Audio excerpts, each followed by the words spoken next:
I'm Terrence McNally, and I'm speaking freely. What this is all about is your right to freedom of speech. What made America great is an independent, vigorous press. If a jerk burns a flag, America is not threatened. Political speech is the heart of the First Amendment. For expressing their religious beliefs. Now is the time to make justice a reality for all the God's children. Welcome to Speaking Freely, a weekly conversation about free expression in America. I'm Ken Paulson. Our guest today is the legendary American playwright Terrence McNally. Welcome.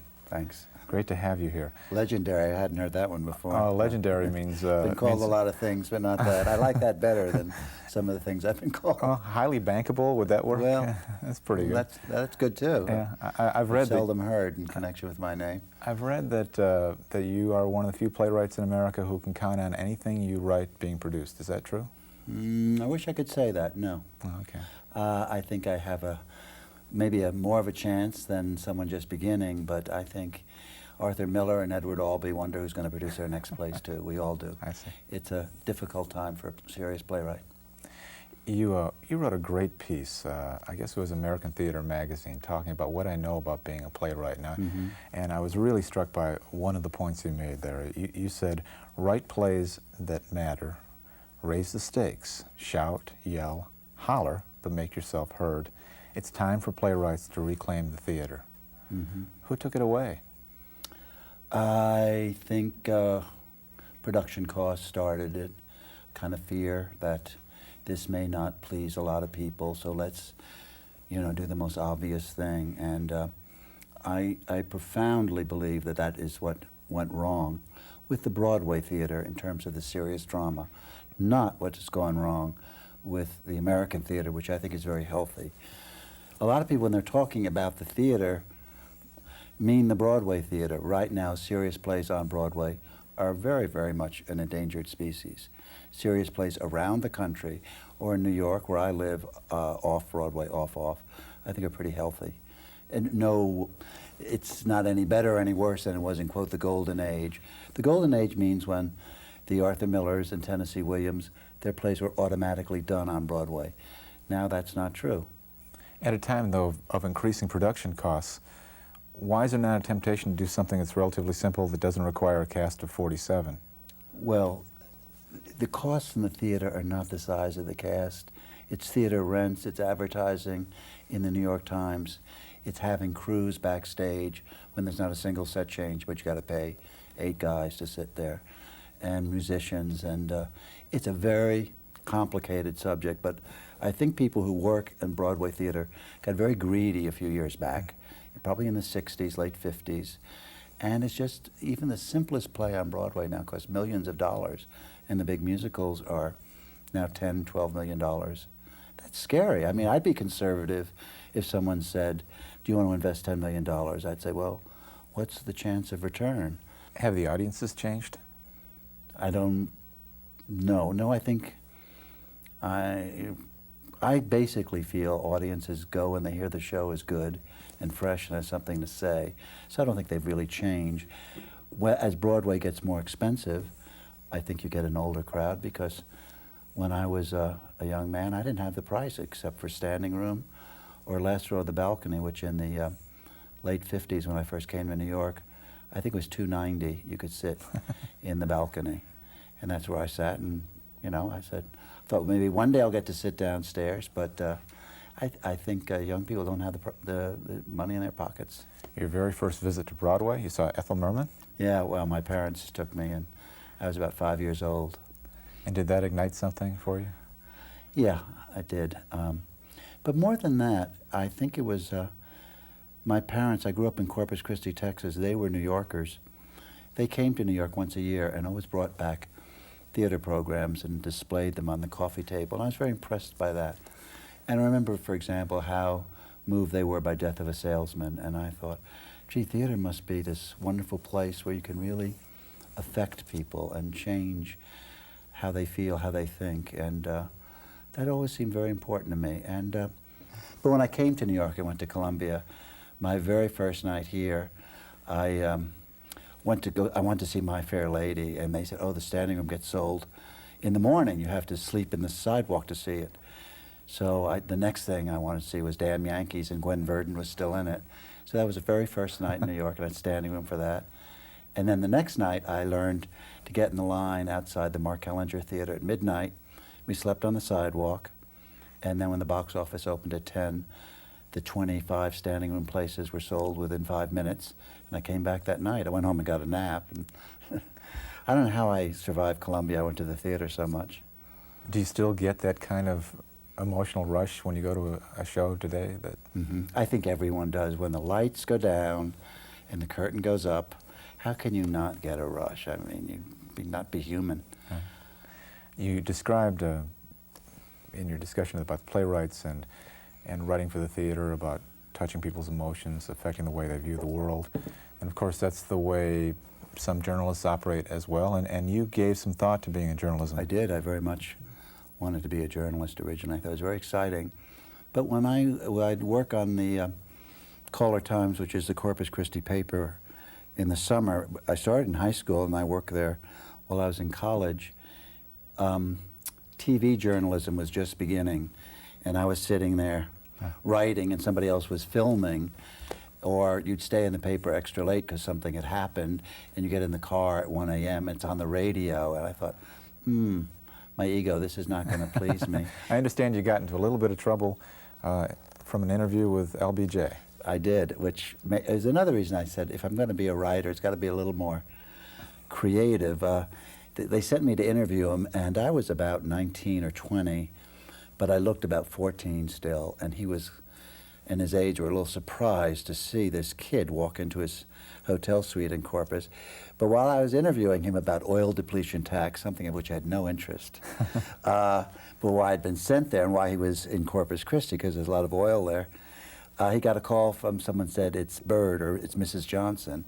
And he got on the phone, and while he was talking to Lady Bird, he was just flipping through the pages of that month's Playboy, which I put in my interview with him, and he was not pleased. And his press office he called the editor of the Caller Times and said, well.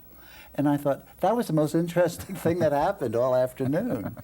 And if you can't write that, then I want to do something else. And then while I was at Columbia, I wrote the Varsity Show, and then I wrote a one-act play, and then I wrote, and it sort of got done at Actors Studio in a workshop sort of thing, and then my first full-length play, And Things That Go Bump in the Night, got done on Broadway. But I never stood, at Brooklyn Heights Promenade and shook my fist and said, I'm going to make it as a playwright. I remember that movie, Youngblood Hawk, where he's a writer who's going to conquer New York. I never felt that way. I sort of drifted into it, or maybe I wanted it so badly I couldn't even admit it to myself, because it's pretty arrogant to think I can write something and people sit in a dark room, spend money, and listen to me for the 2.5, 3 hours. And yet it was a fairly quick path. I mean, all things considered, there are a lot of people who are playwrights for years and just dream of Broadway, and you got there at a very early stage. I was very fortunate. I was still in my 20s when I was able to earn a living as a playwright. After my first play, Things That Go Bump in the Night, was a failure, I went to work at a magazine, actually. And before that, I'd done some temp work. But basically, I was about 26, 27 when Next opened a play that Elaine May directed with Jimmy Coco. And that ran for about 3 years and was done a lot. And I was earning a living, modest, very modest some years. But I didn't ever have to work for anybody else, unless you write a TV script or a Hollywood script. Then you're writing for someone else, and it rankles if you're used to being a playwright where you're your own boss. No one can make you do anything. You work for a TV studio or a film studio, you're a gun for hire. And I don't think a lot of people realize the difference between being a playwright and a screenwriter. That's the difference, not how do you transpose it and make it more cinematic. It's someone says, change it, or you're fired. I can't get fired for my own play. I can get fired if I work for a network or a studio. Well, you mentioned Things That Go Bump in the Night, and hearkening back to what you'd said about write plays that matter, raise the stakes.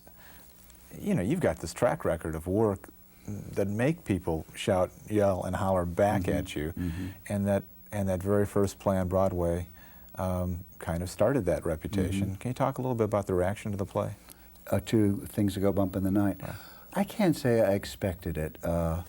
And we were doing previews, and there were people, you know, who seemed uncomfortable by the play because I think it was probably a play that had the frankest, had real gay characters. They weren't comic relief. There were two gay men, and this is back in 1963, I think. And that really upset people. And I remember one night, Eileen Heckert was the lead in the play, and she wore kind of a, oh, I don't know, a gown with a slight train to it. And someone ran down and grabbed her by her train and sort of was trying to pull her and was screaming, "You shouldn't be in this play, stop this blasphemy, this is indecent." And then the actor playing her son jumped down and pushed that guy, and there was like a real fight went on. I felt like Victor Hugo in the world premiere of Hernani, or, you know, Stravinsky at the Rite of Spring. I had not foreseen that. I thought, you know, it's just a play. Whether I think theater should agitate people to that degree, I don't know. I'm of two minds, because art sort of goes by the wayside. You sort of saying, is the performance going well tonight? How can I make this scene better? You're worrying about, is someone going to leap up and pull Eileen Heckert off the stage again? And the same thing to jump 30 years later, 40 years, whatever it was, to Corpus Christi, the same thing. I wasn't able to enjoy Corpus Christi as a play until I saw it in Chicago over a year later, year and a half later, without, you know, metal detectors and police dogs and pickets outside the theater. They did a production there with no controversy, and I realized I'd never seen my own play because in New York it was such a political event. It wasn't an artistic event. And finally, I am a playwright. This is fiction. If I really want to agitate about issues, you can, you know, pick up a sign or write a letter to the New York Times. So I'm of two minds. You do like an audience getting involved with your work and responding strongly, but what were they, you have to say, what are they reacting to? In Things That Go Bump in the Night, there are people who are angry, I think, that homosexuals were in a play, two men. But at least they'd seen the play. With Corpus Christi, I was being pilloried in print by people who had not seen the play, had not read the play, and more shockingly to me, they had no interest in seeing or reading the play. They just wanted to get up in arms because the pot was stirred by professional pot stirrers. And, you know, with them around, people get crazed and they can work them up. They're very skillful, these guys, at creating controversy. In fact, a lot of these First Amendment controversies stemming from New York, the pot is first stirred by the New York Post, and that's what happened in this case. This was totally a New York. Like a month ahead of time, they said there's a play about a gay Jesus. And having sex on stage, simulated sex with the apostles, which was not true. And, you know, as a journalist, I do remember, if I was going to quote anybody, I had to have their name and say, Bill Smith said, blah, blah, blah. Today, anonymous spokesman said, a member of the cast who spoke, I hate that. So I think it gives journalists now the right to abuse free speech and make things up. So the entire Corpus Christi controversy was made up by a New York Post journalist. The fire was fanned by the League of Catholic Decency, whatever they're called, calling up Archbishop of New York saying, what do you think of a play in which Christ is gay, he has on stage sex with his apostles, and there's a lot of nudity? What are they going to say? Of course we condemn this.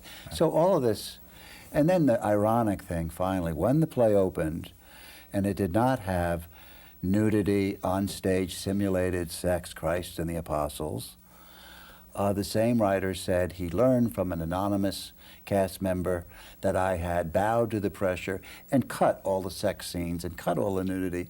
So talk about being in a no-win situation. there's no truth to that. It was never true either that there was this in the play or that I cut it out. So then I'm accused of being a coward who had bowed to. So much for freedom of the press. It can be abused very easily. Then I'm quite against free speech when people are liars, you know. I guess I'm against lying.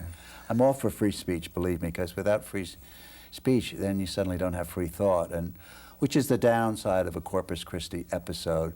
What if I start, ooh, I better not write about this. I better not say that. It'll get people mad. Right. And you start censoring yourself. That's when the bastards win, you know, when you start doing that. Well, your description of Corpus Christi is not having sex on stage, not having nudity.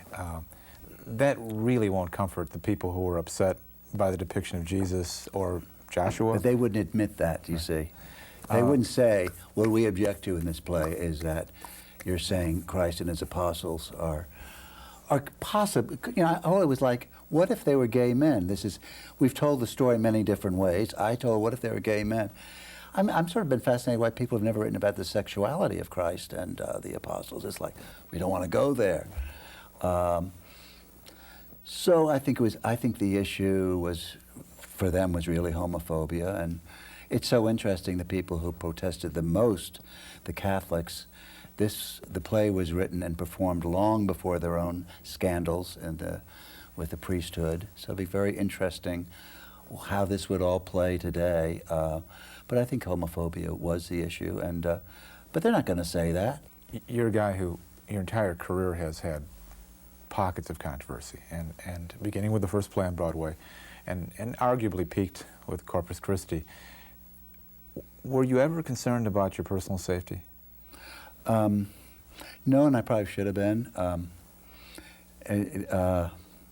One thing that happened to all this, when I had a fatwa declared on me for Corpus Christi, I was at home and the phone rang and someone said, the mayor wants to talk to you.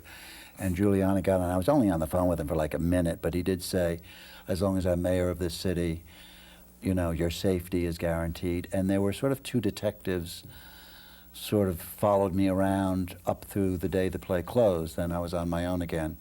But there were strange things. Once I came out of my apartment and there was a car there and someone took my picture and the car sped off. And little things like that. And one night after rehearsal, the director said, don't look now. And there was someone behind us with kind of a machete. And we started walking faster, and then we realized it was just a crazy guy with a machete. He was not gunning for me. But, you know, things like that.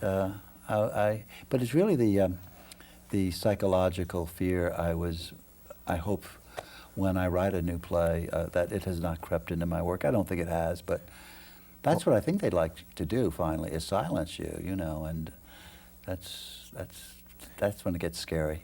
Another lawsuit, in Indiana. Are you familiar with this at Purdue and Indiana University, where plaintiffs argued that the university could not allow a student to stage Corpus Christi because it violated the separation of church and state by attacking a specific faith. Do you recall your reaction when you received news of that? Well, I was in touch with the people, and I thought it was so brave of them to do it. Again, it's a misunderstanding of the play. How the play can be possibly interpreted as an attack on the Catholic faith is absurd.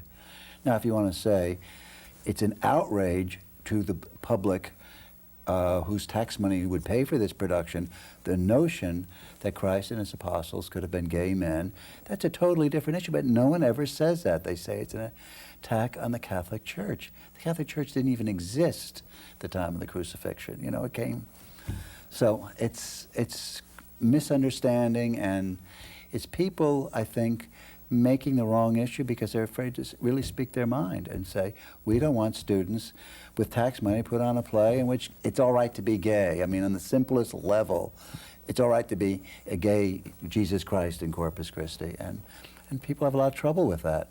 But I think what really subversive about Corpus Christi is that it preaches, we don't need priests, we don't need institutions, we are all divine. We all are the Son of God, which is something I believe we all can live as exemplary a life as Jesus Christ. And, you know, we don't need popes and bishops and cardinals to tell us what to do. And I think that's the subversive. There's a subversive quality to the play. It's that says organized religion is, and then of course they're the ones who attack the play. Another Play, Lips Together, Teeth Apart, stirred up some controversy in Cobb County, Georgia. And what was interesting about that is they were so offended by the play that they cut the entire $110,000 budget for all arts in the county. to punish essentially everyone, I guess because they couldn't constitutionally punish you. They couldn't pick you out and just cancel your play. Do you find that there's a backlash against all art when people are offended by yours? I hope not. No, I hope not. I thought it was that theater was very brave, and again, now that was a play that had won almost every prize you can in New York. I was told it was definitely going to win the Pulitzer Prize that year, and to be by the phone at noon, and at 12:01 it rang and said, "It's another play." So, but you know, it was a play that had been so approved by, quote, the establishment. I think they were startled when they did the play that they had this enormous problem there. But I don't want the arts to be punished ever. I want people to be more open-minded to what the arts contribute to our lives, which I hope is provocative thoughts and feelings, and say, gee, I didn't know I felt that way, or there's another alternative to this. But that's a play I was really quite surprised. It's like when they still ban Grapes of Wrath in a school library. You're kind of like, what? They're still banning it? And so... Each of these cases that have been challenged in court, you always win. I mean, the First Amendment is pretty resilient and protective, and in the case in Indiana, federal court said, no, of course. He said it's blasphemous, it's probably offensive to a lot of people, but it certainly is protected by the First Amendment, and the student had a right to put it on. Well, you know, those of us who live in New York, we sometimes forget how difficult it is for artists, theater artists in smaller communities to present our plays. I mean, I've certainly been told, asked, because when you do an agreement due to a play, say in Georgia, to do Lips Together, that you have to use every word of the text. And smaller theaters have said, do you mind if we cut the 4-letter words? Or in this community, we love the play, but we just can't say the following 6 lines. And I really do say to them, then don't do the play, and I'm very sad.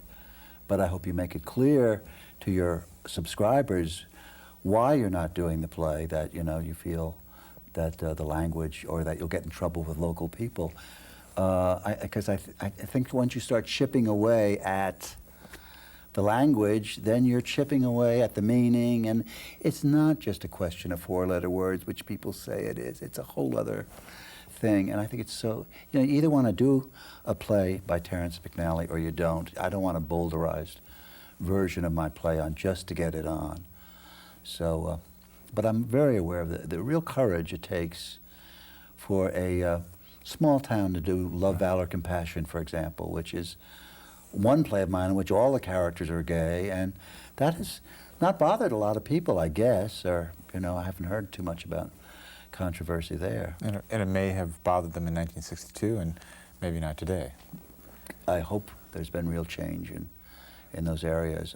I think theater is also an incredible way to talk about issues that concern a society, because it's alive. You're sitting together, the actors are right there, and you're sitting with your neighbors. And I don't think movies affect an audience quite that way, that kind of community. Unfortunately, though, so often when there is controversy, you go out and interview the people on the sidewalk with the signs. They haven't read the play or read the book or seen the film. And that's the sad thing, because I think all artists are trying to communicate. We're trying to say, this saddens me, this gives me great joy, this bothers me. How do you feel about this?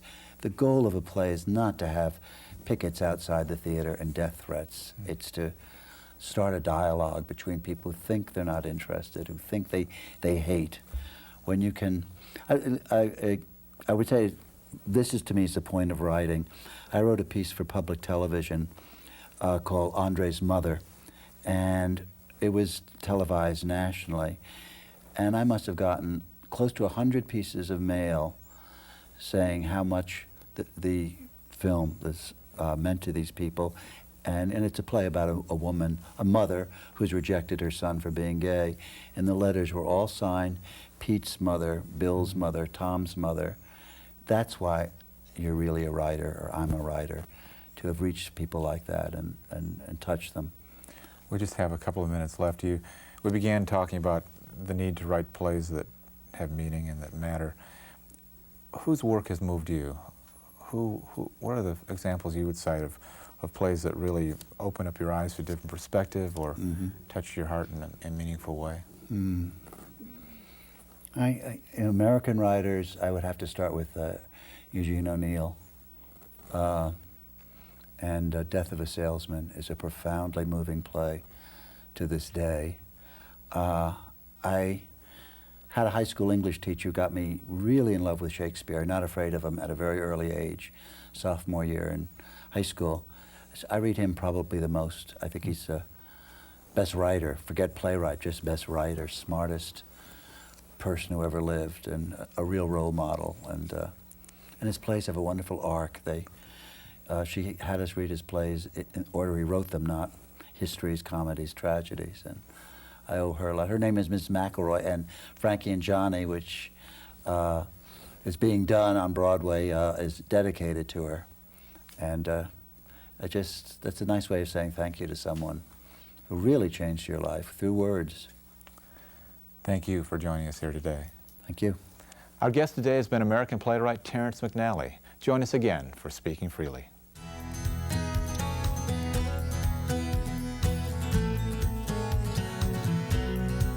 Join us next time as we continue our discussion on free expression and the arts. For more information about Speaking Freely, visit our website at www.speakingfreely.org.